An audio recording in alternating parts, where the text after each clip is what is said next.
o registro do MP3 aí. Exatamente. Força. Ok, vamos lá. Boa noite a todos. Sejam bem-vindos aqui ao webinar da Red IT a respeito do tema Fundamentos de Arquitetura de Software. É um tema bastante complexo, não é? Que tem bastante conteúdo. A ideia hoje é realmente só fazermos um overview sobre os principais pontos e vamos detalhar os temas, os subtemas, e no final vamos deixar aberto para a gente bater um papo, conversar, tirar dúvidas, ok? Então vamos lá. Esse tema ele é de nível de complexibilidade intermédio, categoria de arquitetura de software mesmo. Então vamos avançar aqui. O que nós vamos ver? Nós temos alguns pontos aqui para ver sobre o que é arquitetura, os seus perfis, seus papéis. Vamos ver também sobre o ponto foco principal, né, que é a arquitetura de software. Vamos ver as partes essenciais e melhores práticas da arquitetura de software, design patterns. Vamos falar um pouco sobre estilos e padrões e soluções arquiteturais. E no final coloquei um estudo de caso do projeto atual que eu estou a trabalhar e vamos ver um bocadinho disso, ok? Então vamos seguir. Bem, sou Carlos Renato Freire, sou certificado Microsoft, já trabalho na área há mais de 15 anos, já trabalhei como analista, já trabalhei como desenvolvedor, como team leader, já trabalhei até um pouco propriamente como arquiteto de software. Tenho experiência na área de banco, de retalho, de indústria farmacêutica, logística, e estou aqui na Red IT há um ano. Estou na Sonai, pela BIT, no projeto do Continente. Trabalho na equipe de OMS, que é uma equipe que cuida do core do site do Continente, site online. E esses aí são alguns dos meus e-mails para contato, caso alguém queira tirar alguma dúvida ou conversar sobre algum tema, estou à disposição. E esse daí, do lado esquerdo aí, é a minha equipe que me ajuda no trabalho. Bom, nesse primeiro módulo aqui, o objetivo é entender o que é arquitetura e onde se aplica e onde se encaixam os perfis e os papéis, certo? Bom, nesse primeiro tema aqui, o que diz aqui? Arquitetura que é uma organização fundamental de um sistema ou de um fluxo que incorpora seus componentes com relações ao meio ambiente e os princípios que orientam o seu design e evolução. Essa é uma descrição que está na ISO 42019. Ela vem simplesmente nos colocar o que é uma definição de arquitetura, né? Mas a arquitetura está ligada exatamente ao que esse desenho aqui embaixo vem nos mostrar. Eu instalei o Zoomwitch aqui, de vez em quando eu vou capaz de eu me perder um pouquinho aqui com as setinhas, mas tudo bem. Nesse desenho aqui, que ele vem ilustrar? Ele vem nos demonstrar aqui uma situação no eixo X de tempo e no eixo Y aqui de situações. Isso aqui vem de encontro com uma visão que nós temos de necessidades. Começamos aqui na parte de tradicional, onde começamos como? Começamos com uma metodologia waterfall. Isso pensando em TI, né? E estamos falando de arquitetura a nível de TI. E a partir do waterfall, nós tivemos várias situações, várias necessidades que nos levaram a isso e que, com o passar do tempo, percebemos que funcionava para algumas coisas, não funcionava para outras, e o que? Aplicações de diversos tipos, principalmente como monolitos, e onde? Em servidores físicos. isso com a evolução, com o passar do tempo, colocando aqui num cenário mais atual, surgiu as metodologias ágeis em evolução com relação ao desenho anterior do Waterfall. É utilizado? Ainda é utilizado. Tem a sua utilidade? Tem a sua utilidade. Mas a nova metodologia veio para suprir necessidades ou resolver problemas que não resolviam antes. A ideia, o conceito do desenho é justamente mostrar que, com o passar do tempo, sempre vamos encontrando problemas e vamos também sugerindo melhorias que vão surgindo novas tecnologias, novos desenhos, novos cenários, até mesmo até pensamentos mais futuristas, que já não são tão futuristas assim, já são, em alguns casos, já são até realidades, mas o desenho vem justamente nos ilustrar que a arquitetura ela é um sistema de organização incorporado a componentes que sempre estão em frequente evolução. Mas ele não só, quando a gente fala em arquitetura, a gente não fica só nessa camada de componentes, né? Existem inúmeras outras situações que a arquitetura abrange, como, por exemplo, a situação do TOGAF. O que é o TOGAF? O TOGAF ele é um framework de arquitetura corporativa, um dos, né, até um dos mais conhecidos, que provê uma abordagem global design, planejamento, implementação, governança de arquitetura corporativa. Inclusive, nesse link aqui é possível aceder a um PDF que tem toda esse conteúdo. Sugiro a todos que, se possível, se tiver interesse, deem uma olhada, que tem um material muito extenso, muito completo e de fácil acesso, né? O TOGAF, ele é a sigla do Open Group Architecture Framework, então contém bastante informação útil ali para o dia a dia do tema. Vamos avançar aqui. Bom, o que é o arquiteto e os seus perfis? O arquiteto ele é um especialista em soluções de desenvolvimento, tem uma visão madura e ampla. De acordo com a IASA, a Global IT Architecture Association, existem diversos perfis de arquitetos, com o seu conjunto de cada qual com suas responsabilidades, com seus focos específicos, né? É claro que, como foi dito, deixa eu só arrumar aqui, de vez em quando eu me perco com o Zoom It. Esses aqui são os principais papéis que se encontram nessa área, né? O arquiteto empresarial, o de negócio, o de soluções e o de software, que é o nosso foco hoje aqui. Vamos tentar entender melhor os seus papéis.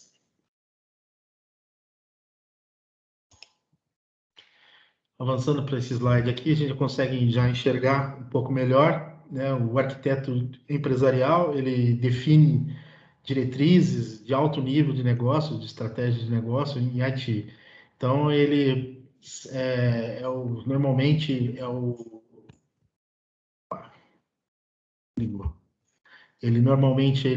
o responsável para definir as diretrizes, os desenhos mais em alto nível da estratégia do negócio, né? Então, é uma camada bem alta e que se liga diretamente com a diretoria, normalmente da empresa, dependendo do tamanho do negócio, dependendo do tamanho da empresa, uma empresa que tem várias sub-empresas ou uma empresa só.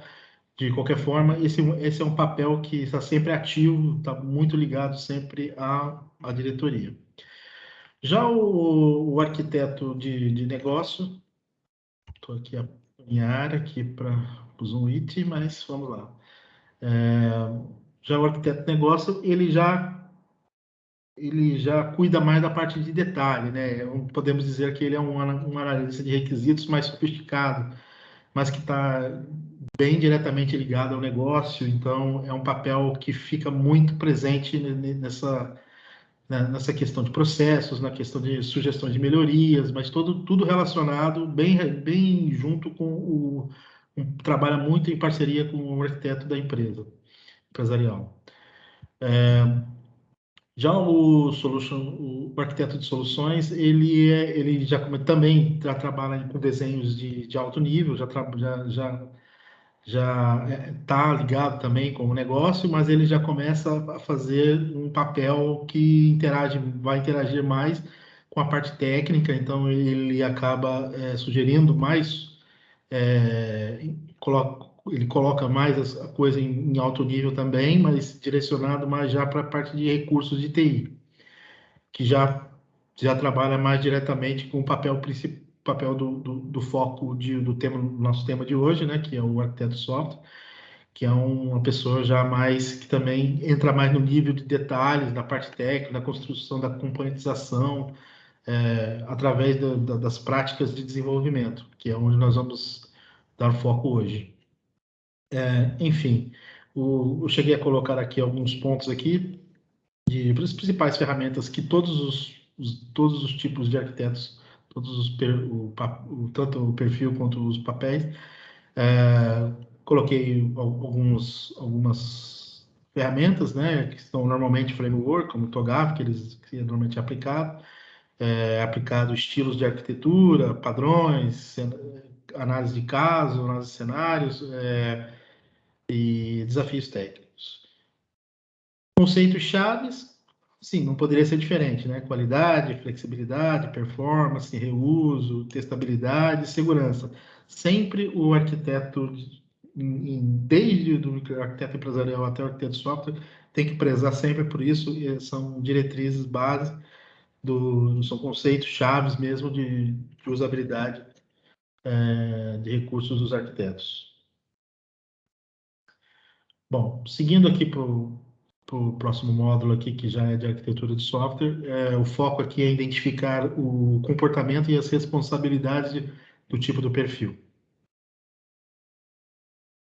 Bom, o principal objetivo do arquiteto de software é projetar soluções operacional que siga e seja compatível com os requisitos táticos e estratégicos da corporação, que tenha flexibilidade suficiente para suportar futuras mudanças decorrentes de evolução do negócio ao longo do tempo. Então, o arquiteto de software, por ele ter esse pé no operacional, esse pé em vários níveis, então é necessário que ele tenha habilidades de vários gêneros, né? Aqui nós dividimos, colocamos aqui os hard skills e os soft skills de que um arquiteto precisa ter.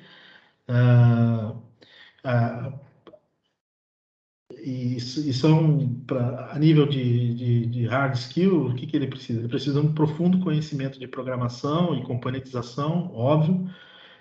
Precisa conhecimento adquirido, sólido conhecimento através de experiência com projetos. Dominar altamente, pelo menos, uma linguagem, uma plataforma, um framework, uma ferramenta, uma técnica de modelagem que seja, pelo menos isso são requisitos básicos para um arquiteto de software. E habilidades e soft skills, ele precisa, sim, ser muito comunicativo, saber delegar tarefas, saber conduzir discussões, ser proativo, ser didático, ter liderança, embora nem sempre o arquiteto de software é um líder do projeto, mas ele, de certa forma, ele está sempre interagindo na frente, então ele precisa ter liderança, precisa ter maturidade emocional, porque normalmente o arquiteto de software ele é bem questionado em relação às suas decisões, então é necessário sim ter bastante equilíbrio emocional para lidar com as situações e ter um pensamento estratégico. Claro que se estamos se estamos num projeto e estamos a desenvolver alguma coisa pensando no futuro, uma coisa que atenda o presente e o futuro, realmente temos que ter um pensamento bastante estratégico. E nesse tópico, a ideia aqui era simplesmente desmistificar algumas coisas que todo mundo tem em mente, ou a maioria das pessoas pensa que o arquiteto ele não programa, ele não deve nunca programar, ele apenas só faz o design e documentação. É claro que isso não é uma verdade, que também sempre para se tornar um arquiteto de software sempre tem que vir num papel como um desenvolvedor sênior também, não é verdade, isso não é fato, podem ser de várias formas.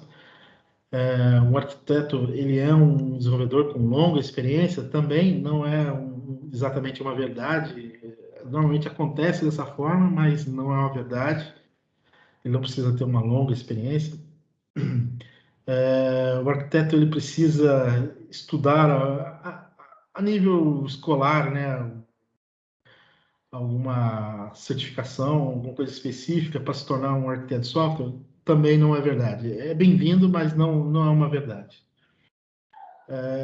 O arquiteto ele trabalha isolado, em ambientes separados? Não, também não. Normalmente ele está bem integrado com a equipe, não é uma verdade.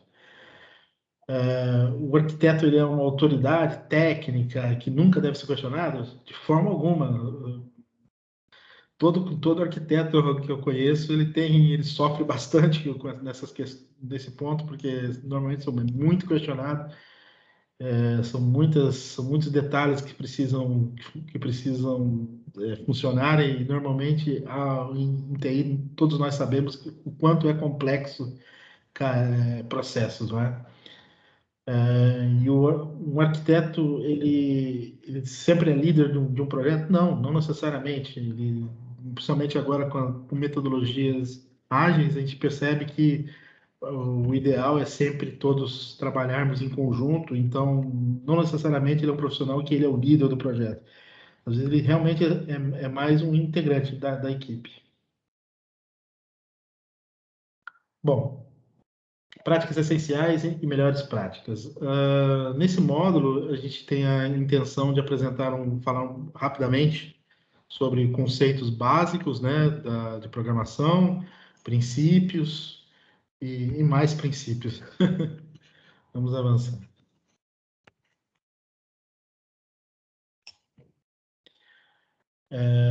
Aqui todos somos profissionais de TI, então eu não vou entrar em tantos detalhes, mas realmente programação orientada a objeto é uma técnica muito difundida hoje, muito utilizada.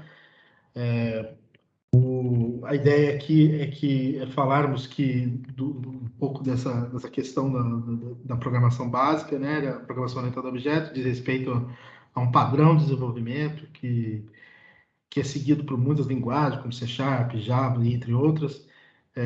Na orientação a objeto, o que é? Nós devemos sempre procurar, como se fosse um mantra até, né? A gente sempre deve procurar ter um baixo acoplamento, uma alta coesão entre os objetos. O que é isso? A gente realmente sempre a gente tem que visar as dependências diretas de um objeto, né? Procuramos sempre aplicar boas práticas. Então, nós temos aqui os 4 princípios da programação orientada a objeto: o encapsulamento, polimorfismo, a herança e a abstração, que compõem o estado e o comportamento de um objeto. São técnicas que a gente pode usar e usar da melhor forma para ter um melhor aproveitamento. E eu acho que um arquiteto de software ele deve ter sim domínio disso para que passe uma orientação básica, no caso, para os desenvolvedores.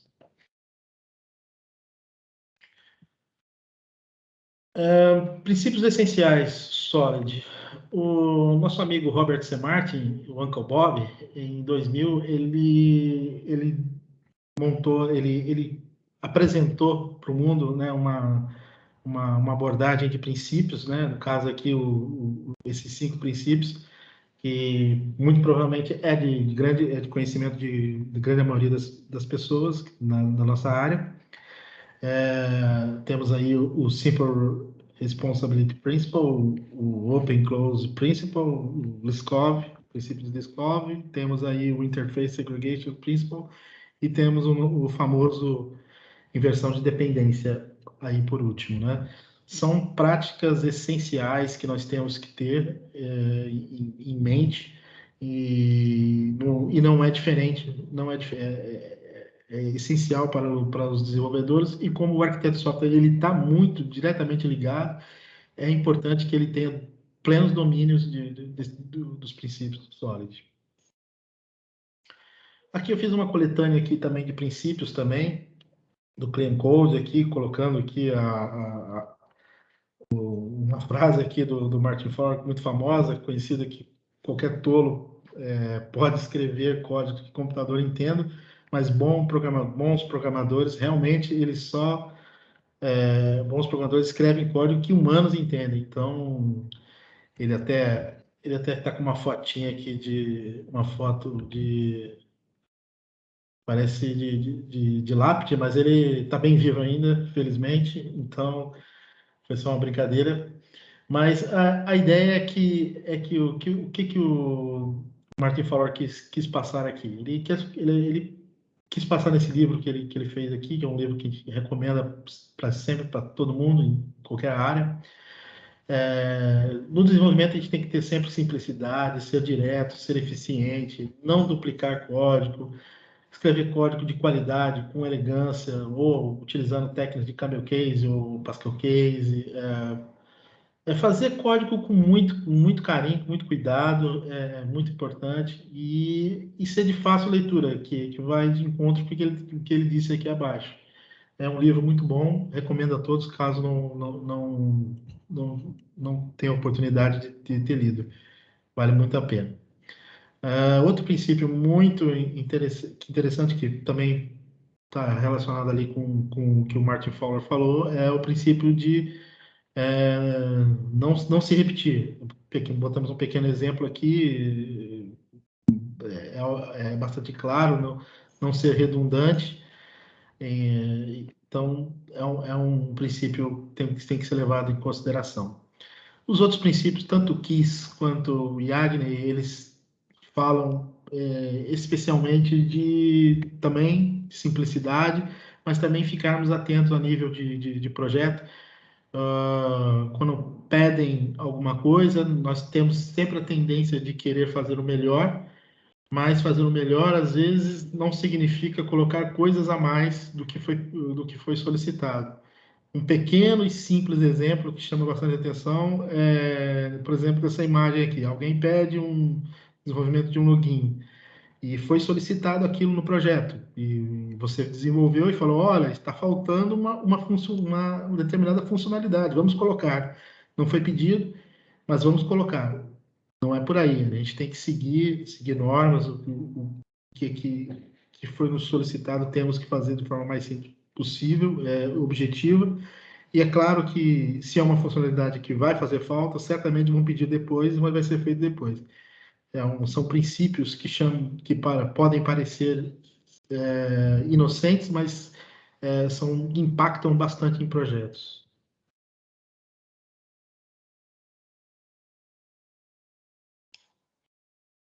Bom, agora a gente está começando a chegar nas partes mais interessantes. Vamos falar um pouco sobre design patterns. O que é o design patterns, vamos ver os tipos de design patterns e quais a diferença entre eles. O próprio desenho aqui já nos dá uma dica de que tudo é uma evolução, tudo se transforma com o passar do tempo. E exatamente, o design partner ele veio justamente ele surge justamente por necessidades, né, de soluções para problemas. Então, nós tínhamos alguns problemas de código em determinados cenários e foram surgindo soluções, conjunto de soluções, e até quando chegamos existe um grupo de programadores intitulados Gang of Four, todo mundo deve conhecer como GOF. Eles acabaram se reunindo e juntaram uma coletânea de problemas e chegaram a determinadas soluções.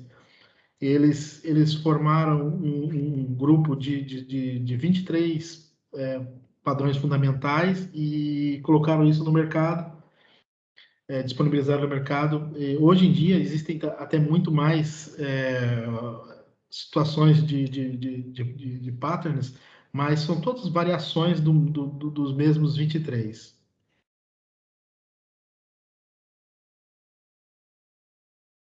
Ok.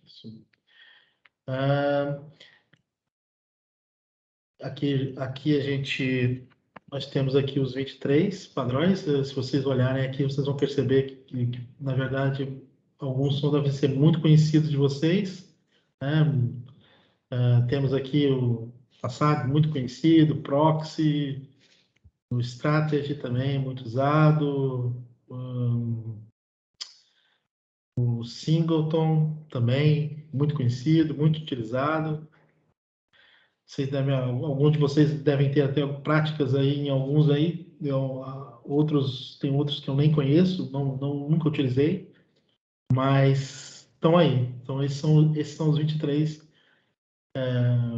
padrões fundamentais. Como é que eles se classificam, esses design patterns? Eles normalmente eles se dividem em criacionais, estruturais e comportamentais.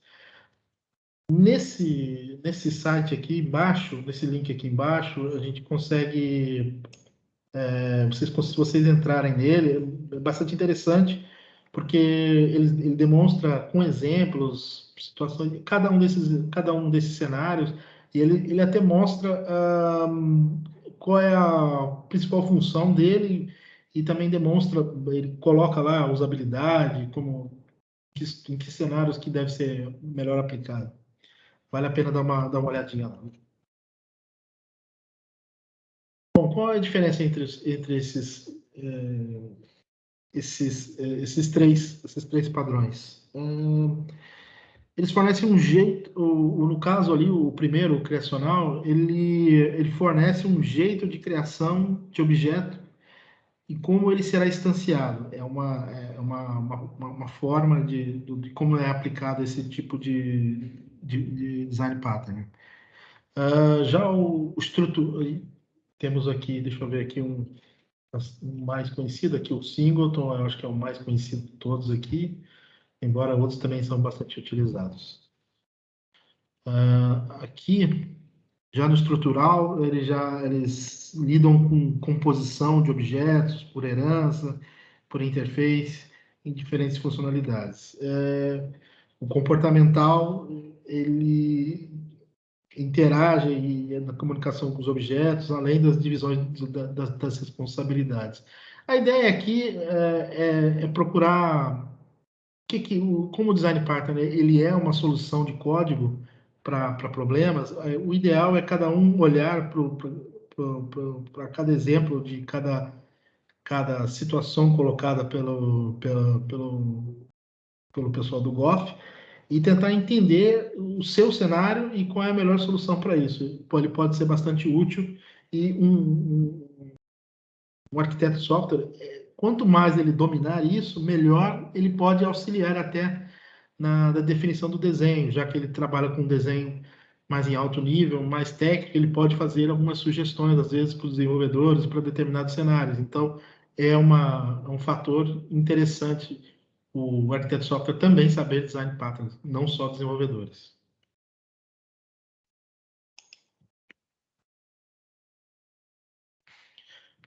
Ok.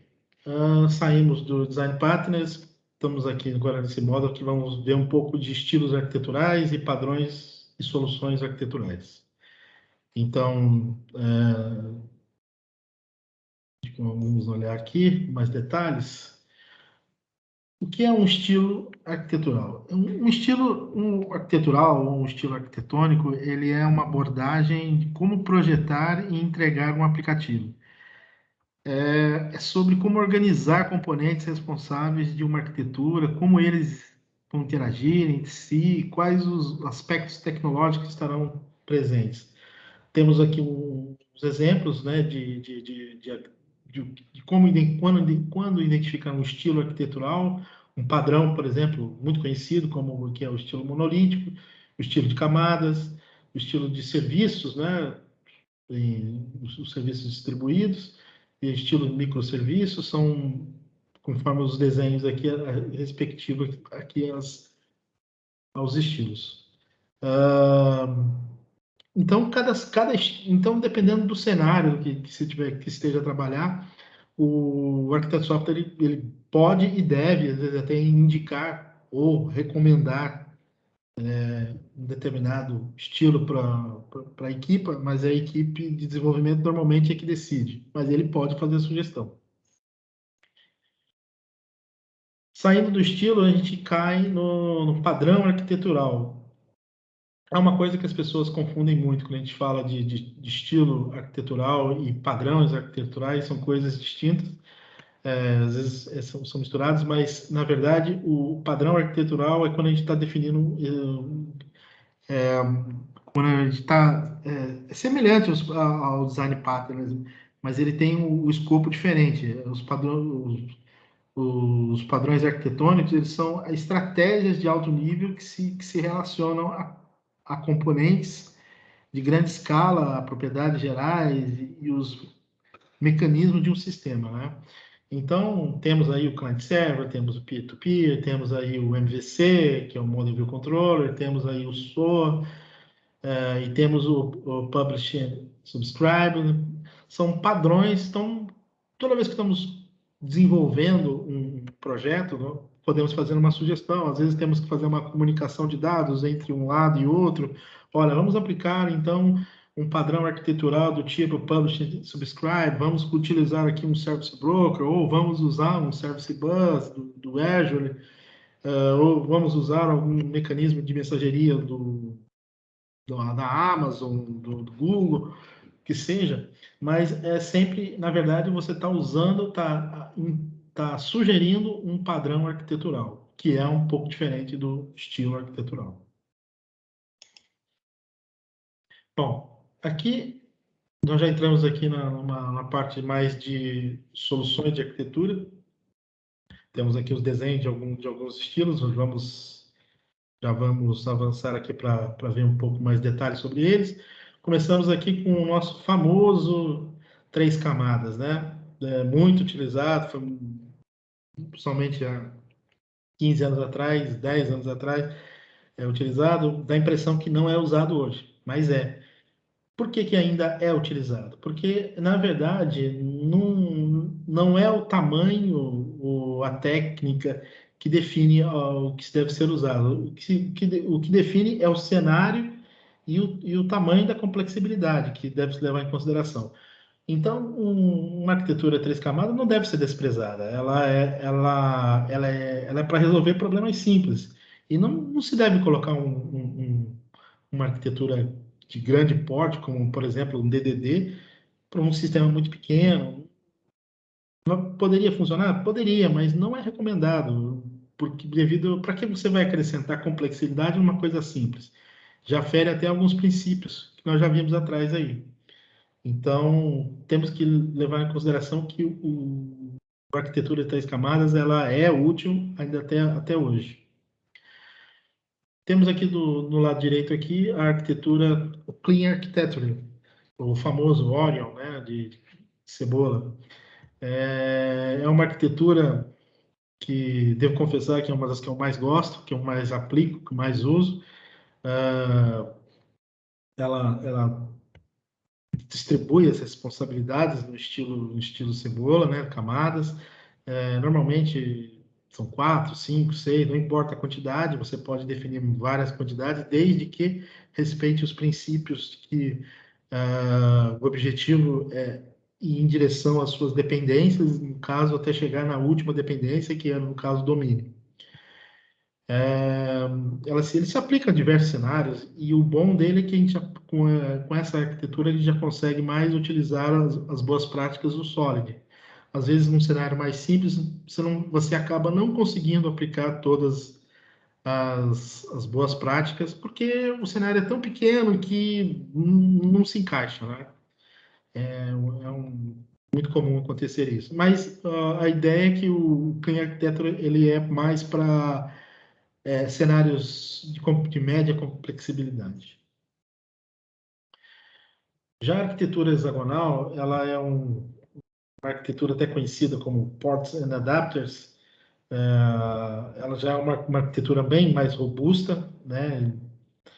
E ela permite como ela é muito complexa e muito robusta, ela permite até que seja utilizado vários padrões de arquitetura juntos. Normalmente, ele é compatível, essa arquitetura é uma coisa mais utilizada mesmo tipicamente é usado mesmo em microserviços, não é? E ele funciona muito bem para ambientes muito complexos, dependendo das necessidades. Aqui do lado direito nós temos aqui uma arquitetura, o CQRS. Também, particularmente, também gosto bastante. Já utilizei ele num projeto, achei muito interessante, que é uma arquitetura que tem o foco principal em separar as responsabilidades de leitura e de gravação. Normalmente trabalha com consistência eventual, né? E existe um delay de tempo ali de atualização, normalmente muito curto, mas existe. Ela normalmente é utilizada também em arquiteturas hexagonais, microserviços ou em aplicações que requisitam muita demanda, muito acesso. Então, ela é uma arquitetura recomendada para esse tipo de cenários. Já que os dois últimos que nós colocamos aqui, na verdade, são várias arquiteturas, mas eu coloquei aqui os principais só. Coloquei agora o do Event Sourcing, que é uma arquitetura também diferenciada, porque ela tem umas características específicas. Até coloquei uma frase famosa aqui do Martin Fowler: podemos pesquisar o estado de um aplicativo para descobrir o estado atual do mundo, e isso responde a muitas perguntas, mas, no entanto, no momento em que não queremos ver o que nós somos, mas também queremos saber como chegamos lá, né? Quando a gente tem uma informação, uma base de dados, um nome, por exemplo, e aquilo pode ter sofrido N alterações, mas se você normalmente a gente olha a última informação e não vê o passado. Então, essa é uma arquitetura muito interessante que ela abriu a mente de muita gente, tanto para nível de testes como para nível também de mercado, que você pode observar melhor o comportamento do seu usuário, e com isso você pode trazer N benefícios dependendo do tipo de negócio. Então, é uma arquitetura que tem uma grande relevância no mercado, não é aplicada por todo mundo devido à sua complexidade, mas é bem querida e bem assentada para determinados tipos de negócio.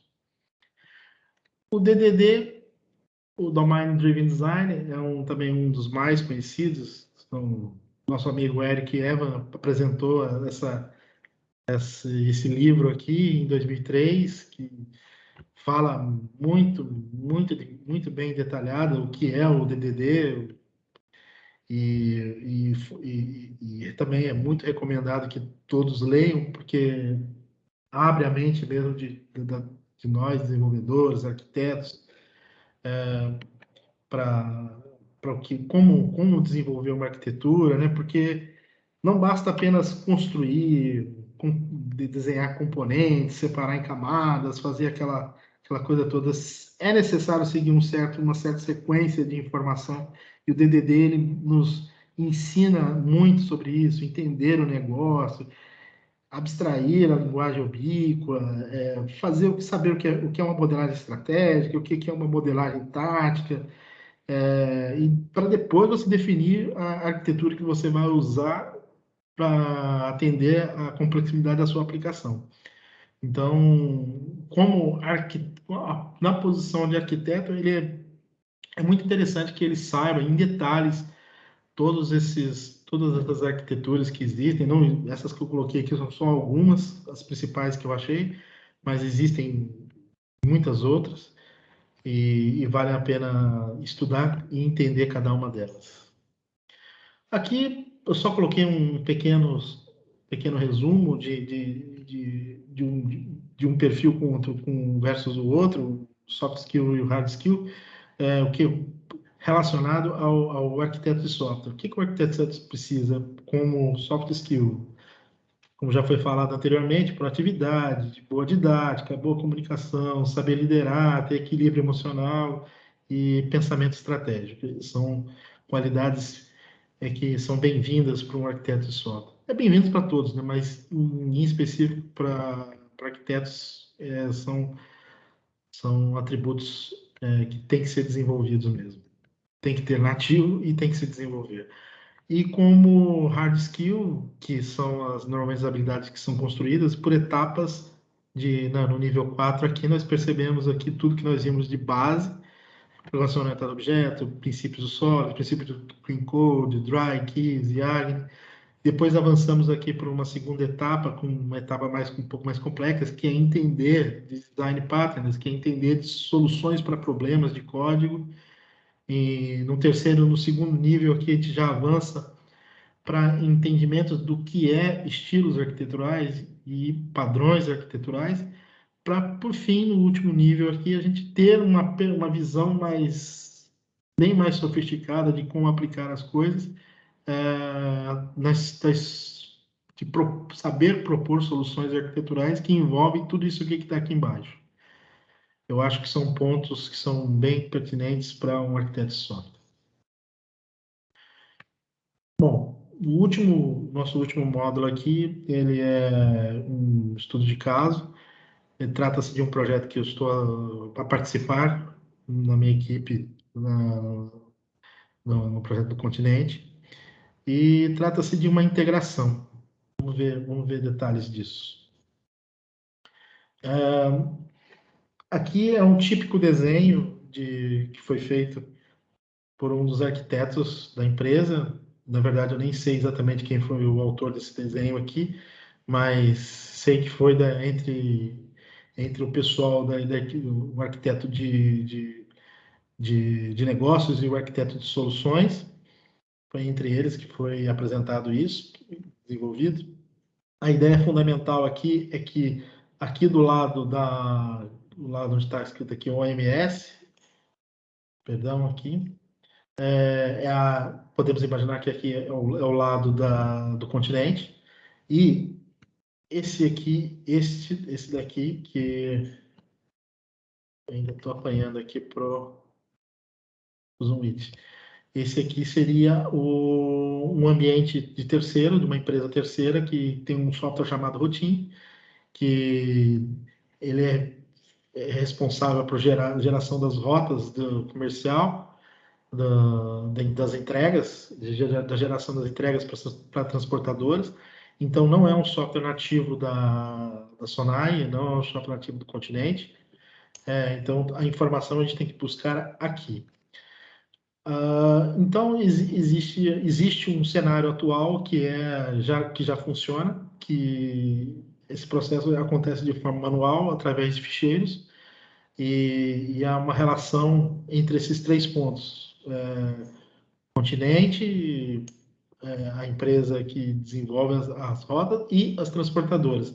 Então, há uma relação entre esses três cenários, essas três entidades, que precisavam automatizar, e, além, eles queriam criar um projeto de um software chamado App do Motorista, que é esse daqui, onde a ideia fundamental era começar a controlar a informação a níveis mais detalhados, como, por exemplo, na hora de fazer a entrega na sua casa, você entra no site, faz a compra, faz a encomenda vai ser entregue, e esse software, depois de ter acontecido todo o processo de rotas, definido o processo de rota, o motorista, ele busca a encomenda, ele vai até a sua casa, e entrega a encomenda e sai. Todas essas informações, elas têm que ser registradas registrada, e integrada entre os três, o transportador, o fornecedor da informação da rota e o próprio ambiente do continente. Vamos avançar aqui para um outro nível. Aqui já é um desenho mais baixo nível, que ele foi desenvolvido pelo arquiteto de software, onde aqui ele já entra em mais a níveis de detalhe. Ele já começa aqui do lado, seria do lado do continente, aqui seria a empresa que desenvolve as rotas, e também é a responsável pela criação desse software, do app do motorista. Então, há toda essa relação com os transportadores, e aqui estão os transportadores, que podem ser diversos. Então, há essas integrações, ocorrem esses processos todos manuais, então houve a necessidade de construção de APIs, interligação de um lado, de outro, buscar informação, entrega. Então, acabou sendo um projeto bem complexo, que já está a rolar há alguns meses, ainda não terminou, ainda não está em produção, mas o objetivo fundamental é que se faça todo o processo de forma automática. Então, eu trouxe praticamente esses dois casos. Esse aqui ainda é um desenho mais antigo, ainda tem um terceiro desenho, se eu não me engano, que se trata já da versão final de um desenho feito do ambiente que nós, mais a nível de componentes, e como vocês podem ver aqui, o cara aqui no setinha, aqui do lado do OMS. Esse lado também é da OMS, que é o lado do continente, onde foram definidos diversos componentes, utilização de service broker, criação de workers para obter as informações, utilização de service bus, saídas das informações, até chegar nos ambientes finais que das transportadoras e da empresa fornecedora de rotas. Detalhes. Até coloquei aqui, como vocês podem ver, isso aqui são vários projetos, são vários componentes, e às vezes o arquiteto de software ele pode propor alguma coisa a nível técnico, às vezes não. Nesse cenário, eles não proporam, mas a equipe decidiu utilizar o Clean Architecture para a construção desses works, para fazer os trabalhos. Então, dá para vocês terem uma visão tanto estratégica, mais de negócio, uma visão tática, mais de proposta de cenários, e uma visão operacional, que é esse caso aqui desse desenho, onde a gente tem uma visão de componentizado, uma proposta de desenvolvimento para o projeto. Então, já sempre colocando aqui os papéis, né? Então, desde um desenho de alto nível de negócio até a formação de um desenho de negócio mais detalhado, e o arquiteto de soluções fazendo a união entre o negócio e o arquiteto de software, tentando fazer um desenho mais componentizado, mais técnico. Quis trazer para vocês aqui esse exemplo para se encaixar, ver o processo se encaixando nos 4 perfis de arquitetura, chegando ao final desse desenho aqui, que é um desenho de arquitetura de software.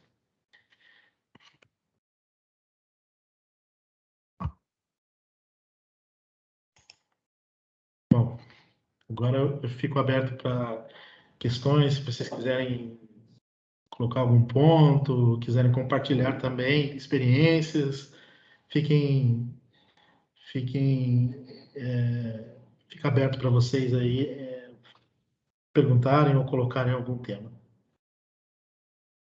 Se tiverem alguma dúvida, alguma questão.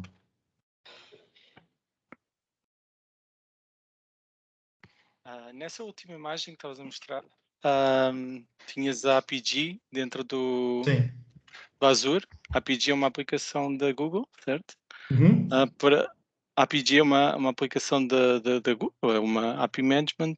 Vocês estão aqui a utilizar juntamente com a Azure, certo? Não necessariamente junto, é porque foi configurado as APIs que iam ser que a aplicação que está na Azure ia submeter para aceder às APIs aqui do fornecedor externo. Ok. No caso seria aqui do Rotim. E nesse caso estão a utilizar a APG da Google. Engraçado. Ok. Sim, sim. É um padrão de trabalho da Bit. Aqui, quando vocês referem Service Broker, é o broker da IBM? Não, da Microsoft mesmo. Da Service Broker da Microsoft. Ok. Caso esse aqui. Vocês estão a perceber que eu estou apanhado aqui para setinhas, mas peço desculpa. Não tem problema. E aqui foi o Service Bus. Então, aqui nós aplicamos, então, esse padrão de Public Subscriber aqui. Aqui criamos um worker no Azure, que, na verdade, esse projeto está com grandes chances disso daqui sair da nuvem, ir para o on-prem. É uma grande confusão quando você trabalha com projetos muito grandes, por situações de questões de performance, questões de segurança, às vezes você tem que mudar o tempo todo o desenho. Sim, nós aqui na nós estamos com problemas de latência a nível da cloud, por isso é que aqui vocês têm aqui devem ter também problemas desses de latência, porque vocês estão aqui a usar clouds, né? Sim, exatamente. O projeto, esse worker foi criado dentro do Azure, mas e como ainda não entrou em produção, não sentiram ainda esse problema. Então, o que aconteceu foi que um dos arquitetos falou: olha, isso vai ter problema com isso. Então, vocês possivelmente vão ter que pegar isso aqui e colocar em on-prime e resolver as questões de firewall para que funcione, né? Para que a coisa funcione de uma forma mais rápida. Mas a ideia principal, como eu disse, aqui é perceber a nível de arquiteto de software as barreiras, as dificuldades, as necessidades de desenho, e nem sempre o arquiteto de software ele consegue ter uma visão de resolver problemas operacionais. Às vezes ele coloca, fala, tá aí a solução tática, mas no operacional não funciona, então muda, altera, e esse projeto não foi diferente, tá acontecendo muito sobre isso. Exato.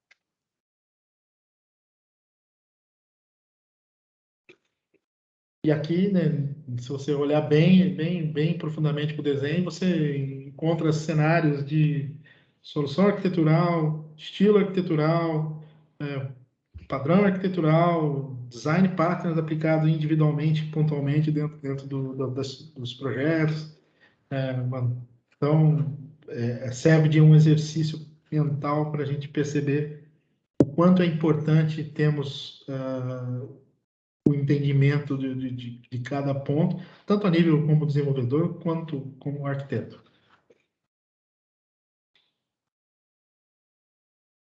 Exato, obrigado.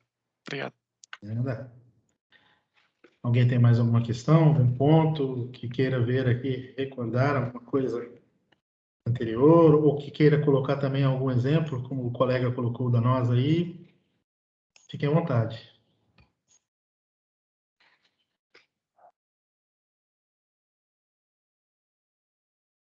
Acho que não temos mais questões, Carlos. Perfeito. Bom, então, espero que tenham gostado da apresentação. O conteúdo é um pouco cansativo, muitos de vocês já são profissionais avançados, então alguns os pontos podem ter parecido até chatos, mas a ideia, o conceito da apresentação era pegar realmente naquele desenho, esse anterior aqui, que era passar a ideia desde a base até você chegar a uma solução efetiva, uma solução arquitetural.